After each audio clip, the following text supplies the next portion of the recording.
Perkenalkan, nama saya Ruthana Aulia Sihaan dari Prodi D3 Kebidanan tingkat 2B.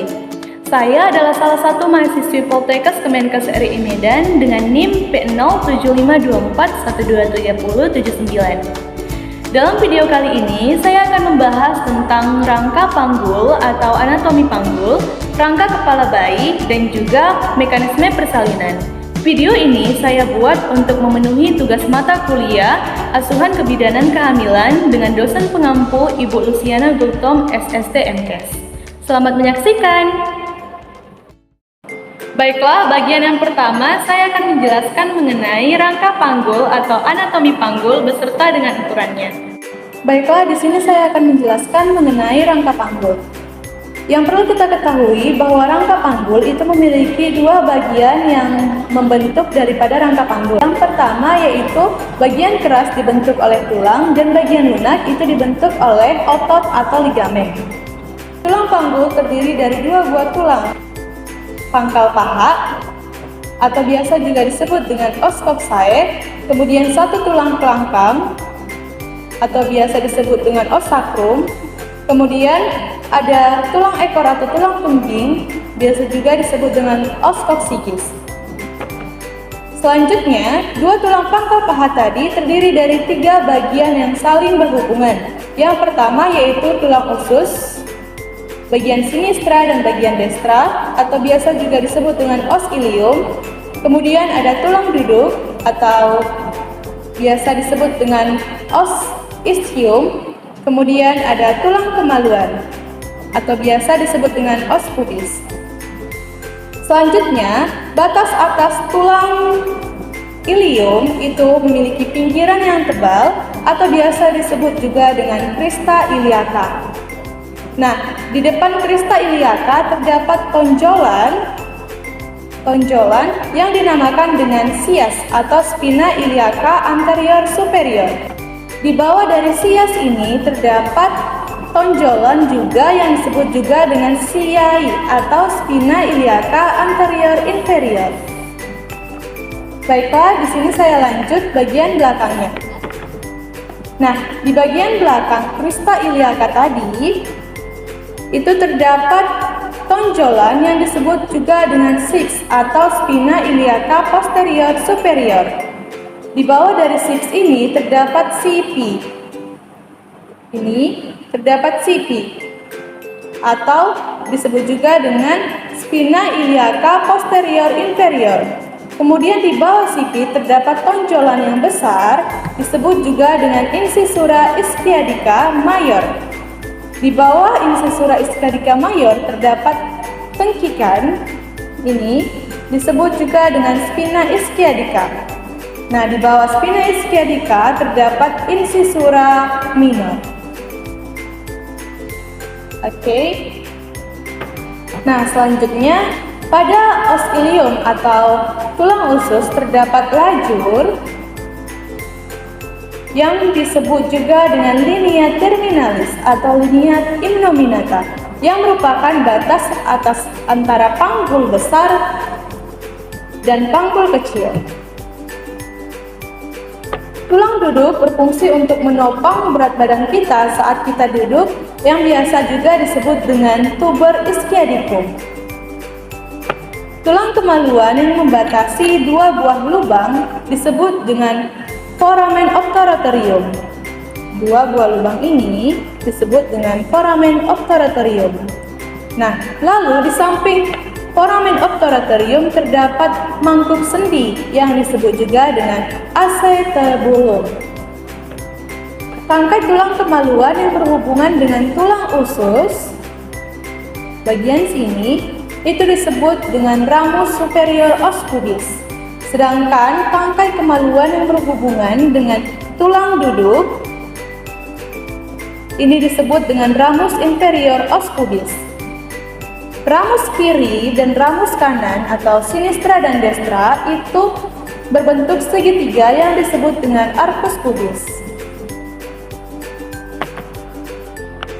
Tulang kelangkam atau os sacrum yang terbentuk segitiga di bagian sini berbentuk segitiga disebut dengan foramina saccharia anteriora. bagian sini. Nah, lubang-lubang ini akan dilalui oleh urat-urat saraf yang akan membentuk plexus sacralis. Di atas os sacrum terdapat yang namanya promontorium. Kemudian di bagian belakang, di belakang promontorium tersebut kita bisa lihat terdapat cuat-cuat berduri yang dinamakan dengan crista sacralis. Baiklah, bagian yang terakhir yaitu ada tulang tungging atau tulang ekor, di mana tulang tungging ini memiliki 3 sampai 5 ruas yang bersatu. Apabila pada persalinan ujung tulang tungging dapat sedikit bergerak seperti ini, dapat mobile. Tujuannya apa? Tujuannya untuk memperbesar ukuran PBP atau pintu bawah panggul. Seperti ini. Kita bisa lihat tulang tunggingnya bisa mobile atau bergerak. Selanjutnya di sini saya akan membahas tentang bidang-bidang panggul. Panggul kecil itu memiliki 4 bidang. Yang pertama ada pintu atas panggul. Atau disingkat dengan PAP. Kemudian ada bidang sempit panggul. Selanjutnya ada bidang luas panggul dan pintu bawah panggul.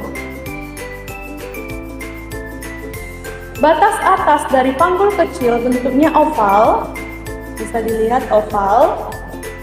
Batasnya yaitu ada promontorium, sayap sacrum, linea innominata, kemudian ada rams os pubis, di mana mulai dari sini ke sini, dan pinggir atas simfisis. Nah, 3 ukuran yang ditentukan dari pintu atas panggul ini.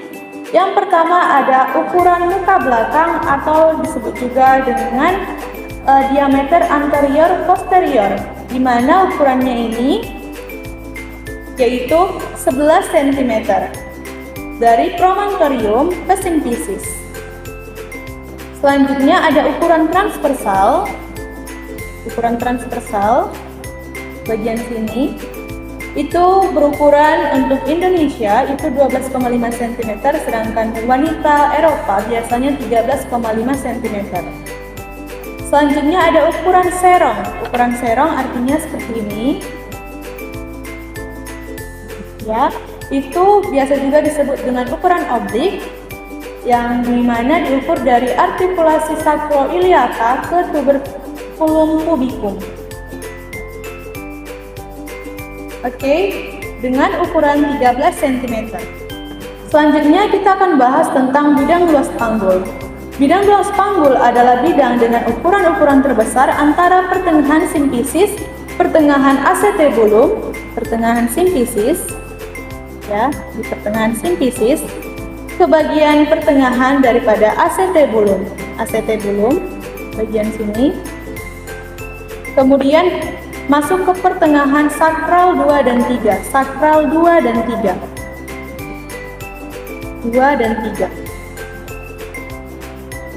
Ukuran muka belakang antara pertengahan simfisis bagian sini ke pertengahan sakral 2 dan 3, antara 2 dan 3, dari sini ke sini, itu ukurannya 12,75 cm. Selanjutnya ada ukuran melintang. Ukuran melintang mulai dari diukur dari pertengahan acetebulum. Pertengahan acetebulum artinya mulai dari sini. Bisa dilihat pertengahan acetebulum artinya kita bisa ambil dari bagian sini ke sini. Itu ukurannya 12,5 cm. Selanjutnya kita masuk ke bidang sempit panggul, di mana bidang sempit panggul ini adalah bidang dengan ukuran yang terkecil, berada antara pinggir bawah simfisis ke bagian spina ischiadica. Bagian spina ischiadica berada di sini. Kemudian memotong sakrum kurang lebih 1-2 cm di atas ujung sakrum. 2 sampai kurang lebih 1-2 cm, berarti antara ini ke sini. Nah, di mana ukuran muka belakangnya diukur dari bawah simfisis ke ujung sakrum. Ke ujung sakrum berarti dari sini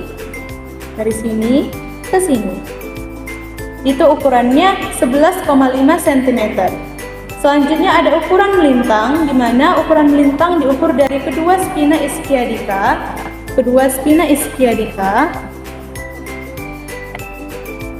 ke antara spina ischiadica ini, yaitu 10 cm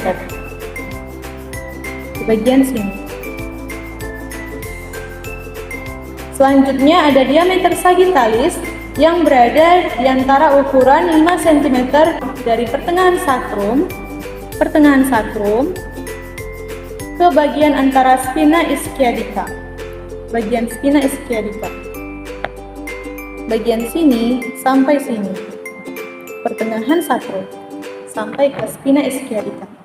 Nah, selanjutnya pintu bawah panggul terdiri dari 2 segitiga dengan dasar yang sama, di mana puncak dari segitiga bagian belakang adalah ujung sakrum. Kita bisa lihat, ini bisa membentuk segitiga. Oke. Selanjutnya, di bagian depan dibatasi dengan arcus pubis. Bagian depan ini yang berbentuk segitiga dibatasi dengan arcus pubis. Pada pintu bawah panggul biasanya ada 3 ukuran. Yang pertama ukuran muka belakang, ya, yang dimulai dari bawah simfisis ke ujung sakrum, di mana ukurannya ini adalah 11,5 cm. Selanjutnya ada ukuran melintang. Ukuran melintang bisa kita lihat dari tuber ischiadicum ke bagian kiri dan kanan, di mana ukurannya ini mencapai 10,5 cm. Dan yang bagian terakhir yaitu ada diameter sagittalis posterior yang diukur dari ujung sakrum sampai ke pertengahan ukuran melintang. Bisa kita ukur seperti ini dengan ukuran 7,5 cm. Baiklah, itulah rangka panggul atau anatomi panggul beserta dengan ukurannya. Sekian dan saya lanjut untuk bagian kepala bayi dan mekanisme persalinan. Baiklah, di sini saya akan menjelaskan mengenai anatomi kepala bayi beserta dengan ukurannya. Di sini saya sudah memegang pantom rangka kepala bayi.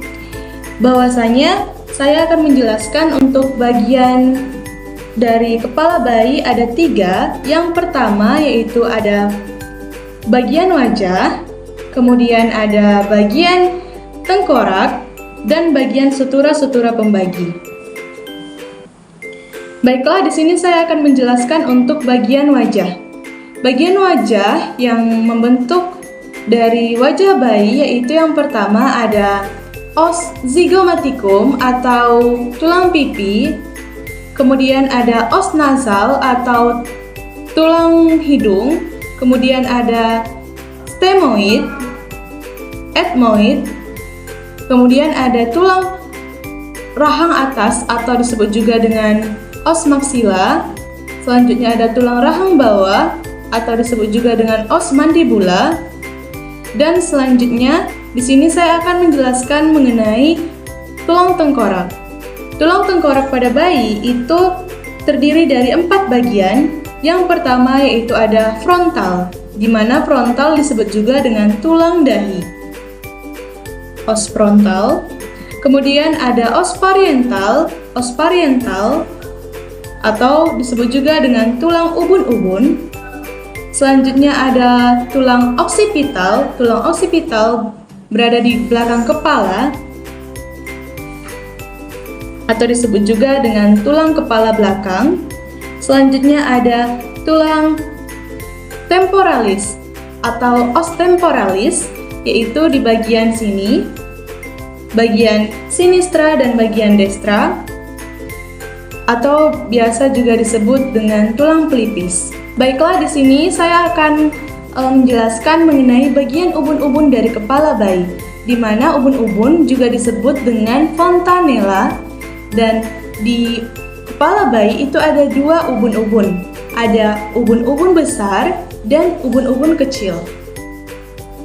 Ubun-ubun besar itu berbentuk seperti segi empat, seperti ini, dan biasa juga disebut sebagai fontanella mayor atau ubun-ubun besar atau disingkat dengan UUB. Selanjutnya ada ubun-ubun kecil. Ubun-ubun kecil ini itu disingkat dengan UUK, berbentuk seperti segitiga. Baiklah, di sini saya akan melanjutkan untuk bagian dari sutura-sutura pembagi di kepala bayi. Sutura-sutura pembaginya ada 4. Yang pertama yaitu sutura frontal, di mana sutura frontal yaitu sutura yang membagi antara frontal sinistra dan frontal destra atau bagian kiri dan kanan. Selanjutnya ada sutura sagittalis. Sutura sagittalis yaitu sutura yang membagi antara parietal sinistra dan parietal destra, bagian kiri dan kanan. Selanjutnya ada sutura coronalis, yaitu yang membagi antara parietal dan frontal. Jadi bagiannya seperti ini. Selanjutnya ada sutura lambodalis, yaitu yang membagi antara parietal dan occipital. Jadi bentuknya seperti ini. Baiklah, setelah saya menjelaskan mengenai sutura-sutura pembagi, di sini saya akan lanjut melakukan penjelasan mengenai ukuran kepala janin.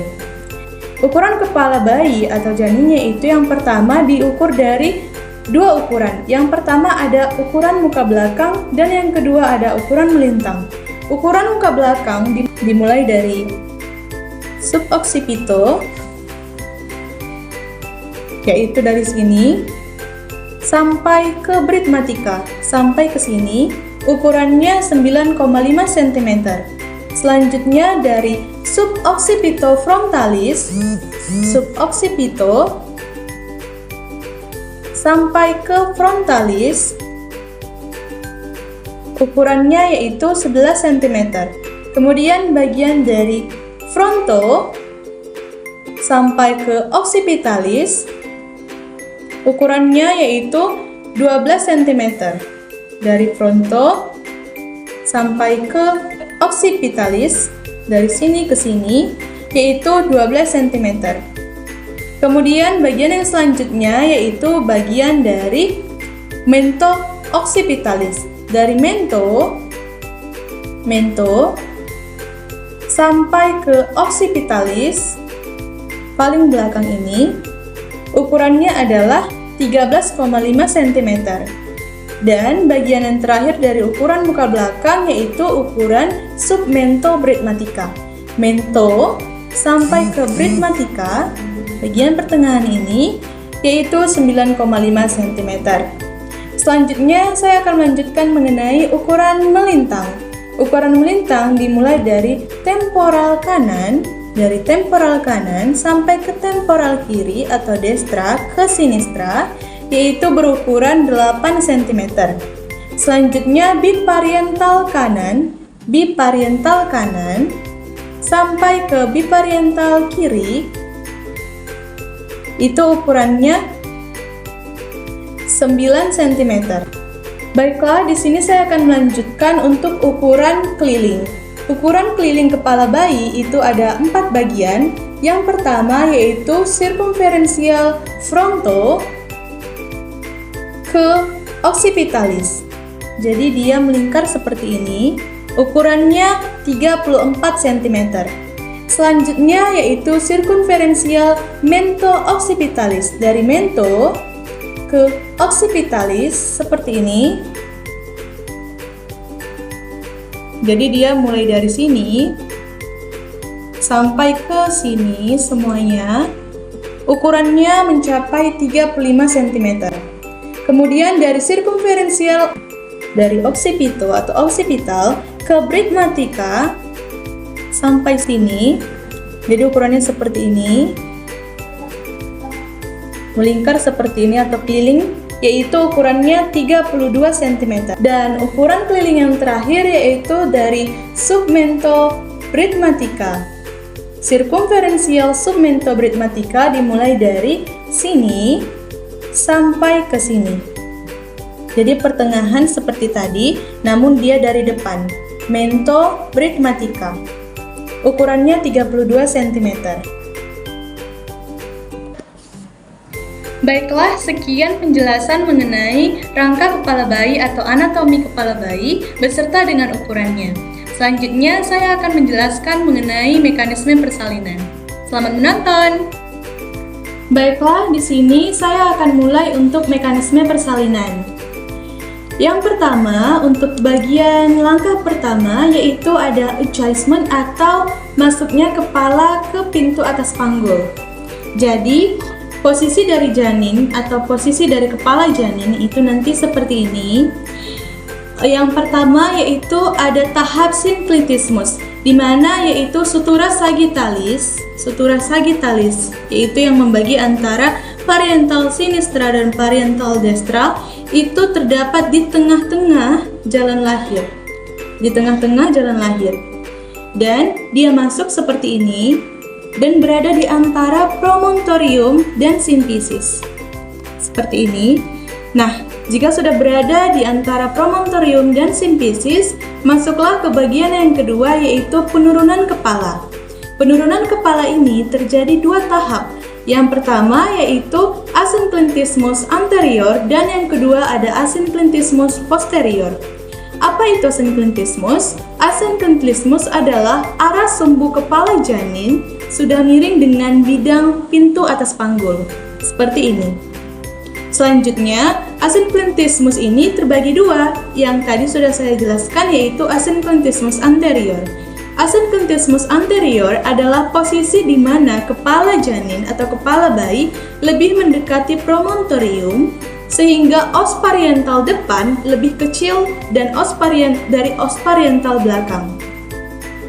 Kemudian masuk ke asynclitismus posterior, di mana ketika posisi di mana kepala bayi lebih mendekati symphysis, dia sudah menuruni jalan lahir perlahan seperti ini karena adanya kontraksi, sehingga muka belakang lebih kecil daripada os pariental muka depan. Seperti ini. Nah, selanjutnya pada bagian yang ketiga atau tahap yang ketiga itu ada fleksi, di mana fleksi ini adalah posisi ketika dagu bayi ini menjauhi dari dadanya atau bagian toraksnya, sehingga tujuannya adalah untuk memperkecil atau membuat kepala bayi itu menjadi lebih kecil untuk masuk ke pintu atas panggul di bagian spina ischiadica, sehingga ini sudah masuk ke bagian HALT 3. Selanjutnya, setelah bagian daripada fleksi, kita masuk ke bagian putar paksi dalam atau disebut juga dengan rotasi internal. Nah, sesuai dengan namanya, putar paksi dalam adalah putaran yang dilakukan oleh kepala bayi ketika masih di dalam rahim. Jadi kira-kira seperti ini, dia memutar seperti ini dan berfungsi untuk menyesuaikan bidang sempit panggul. Jadi bentuk kepala bayinya sudah seperti ini. Yang tadinya meren jadi lurus seperti ini. Selanjutnya masuk ke ekstensi, di mana ekstensi itu merupakan kebalikan daripada fleksi. Kalau tadi fleksi itu menjauhi dagu menjauhi daripada dada atau toraks. Jadi bagian ekstensi ini adalah ketika kepala bayi sudah melakukan penurunan atau keluarnya kepala bayi dan bagian dahinya sudah kelihatan seperti ini. Dan di mana bagian ekstensi ini berarti ketika kepala bayi itu sudah menjauhi daripada bagian dada atau bagian toraksnya.